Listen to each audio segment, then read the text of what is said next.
In this video, I want to talk to you about understanding where your data is in NVivo, what it looks like, how to protect it, how to back it up, and how to recover a backup, and how much of those processes you can automate and how many of them you can't. I'm making this video because we still get a huge amount of inquiries about this through our support service, through our training workshops, etc. And we regularly have, we don't have a month in our office where someone doesn't lose data. It may not be all their data, it might be the last episode we had was last week and it was 13 days work, coding work up the river. This is not data you want to lose. If you're going to use NVivo, it's fundamental to using the software that you understand these principles.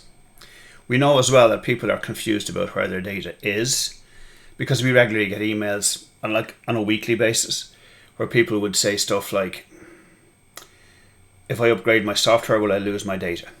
So they clearly don't know where their data is. They think it's somehow embedded in the software or it's in the cloud somewhere. So these are the things we want to clarify in this video. Now, the first thing to understand is where your data is. It's not in the cloud. It's not embedded in the software. You can upgrade your software. It won't affect your data. Essentially, NVivo works the same way as Word. You install your software, and that means you can open NVivo files. You can create new files. You can open existing ones. You can share them. So when you create a new project in NVivo, it creates what's called as an NVivo project file, which is this is your database. It has everything in it. All your work will be in that one file. I want to show you where that file is by default and what it looks like. I'm just going to move this window in here. So this is what your file looks like. It's got a round blue icon. By the way, we're using version 14 for this demo, but that would look very same as older versions anyway. And what we're about to speak to you about today is identical for both Windows and Mac. So that's file that I've clicked on there is what your project file looks like. It's got a round blue icon and the file extension is .nvp for NVivo project. It'll have a black icon and NVPX if you're on Apple OS.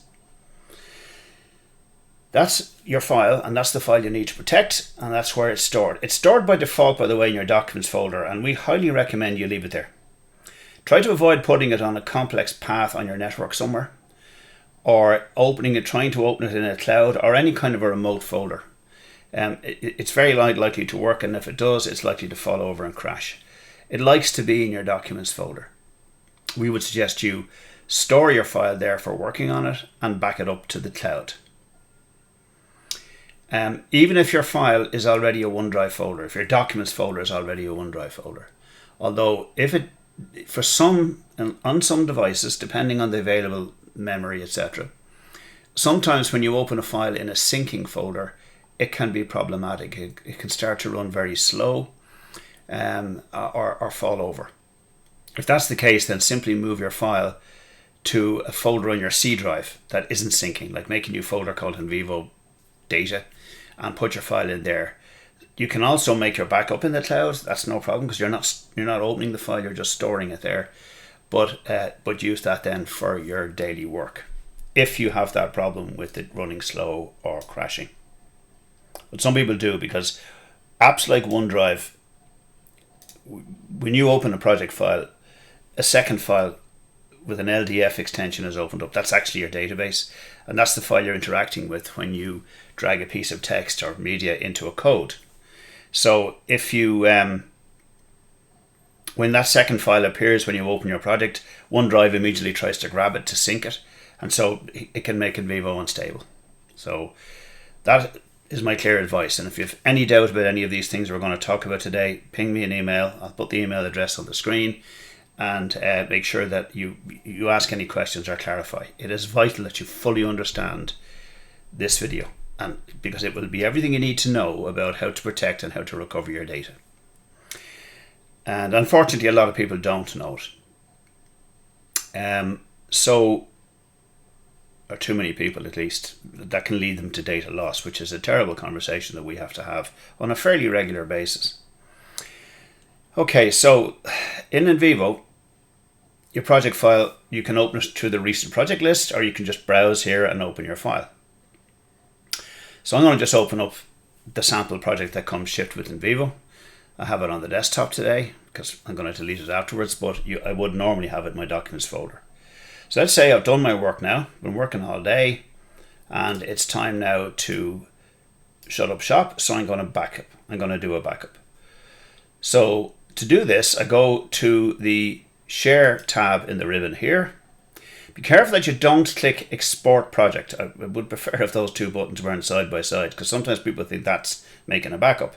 All that's going to do is export all your files out to Word or whatever, MP3s or MP4s, whatever. So that's not going to help.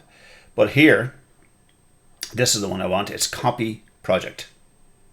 So I'm going to click on Copy Project, and I get this dialog box. By the way, if I am toggling between the Windows and Mac environment, I could now save this as a Mac file and it would open on the Mac. For most of you who are using Windows, you won't have to do that.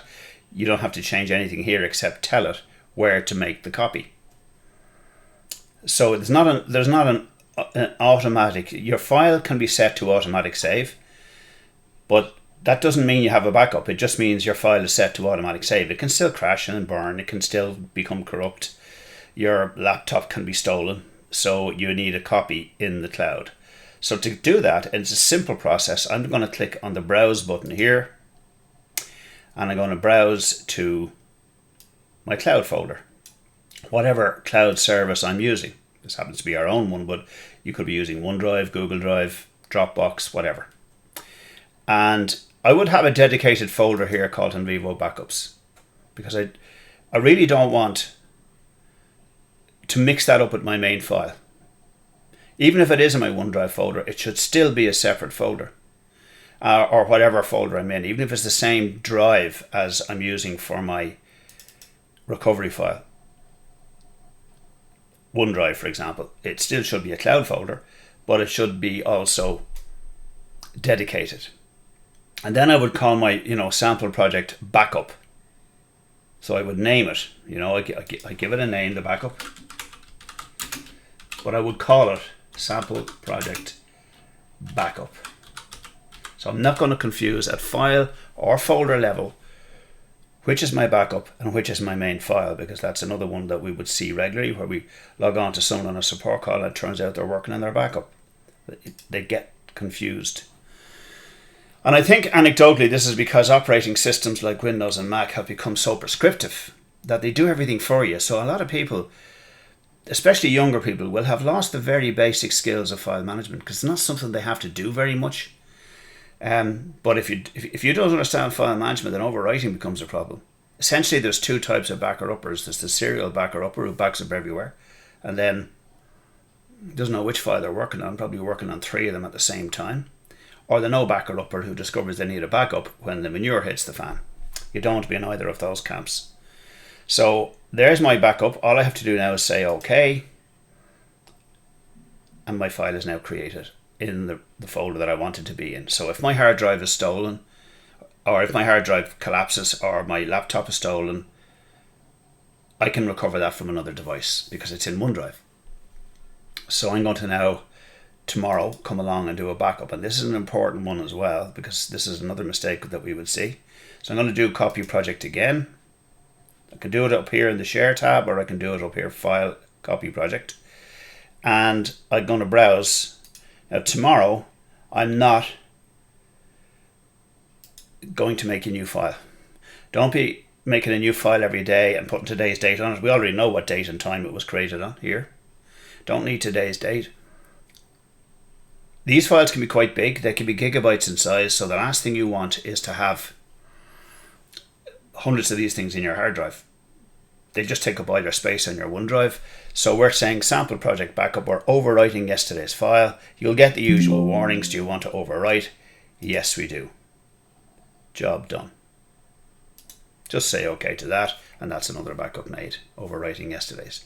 Because if you have multiple files, the problem that you have is that if you actually ever need your recovery file, your backup, it's not going to be the one from 3 weeks ago you're going to want. It's going to be the most recent one. So having one up-to-date backup at all times is sufficient.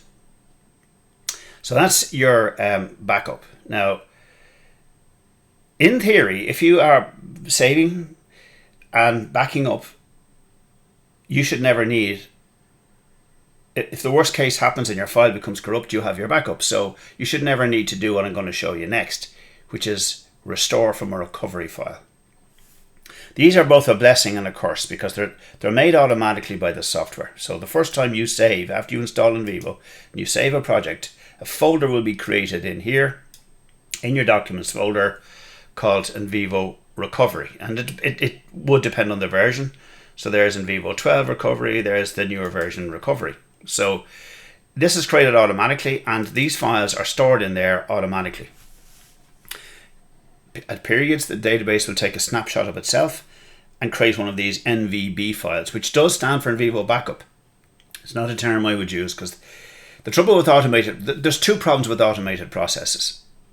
The first one is that they're automated, and you'll discover if an automated process of any kind is working the day you need it, not the day to discover that NVivo couldn't see your folder and didn't make the recovery.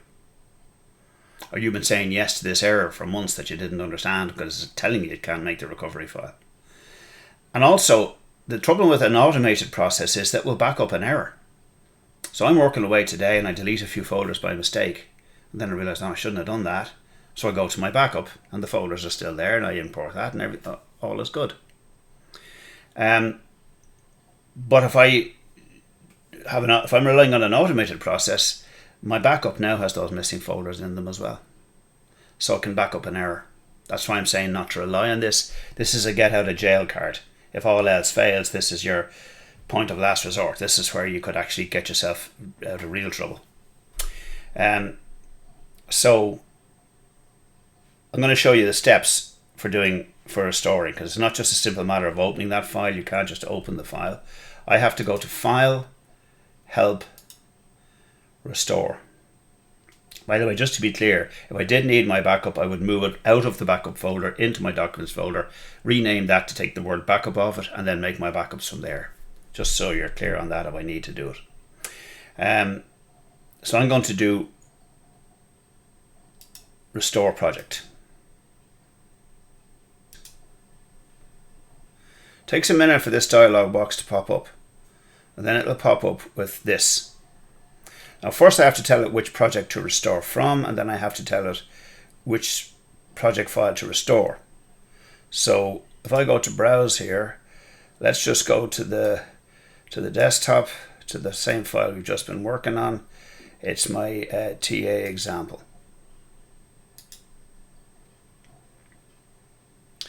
Then I have to tell it which file to restore.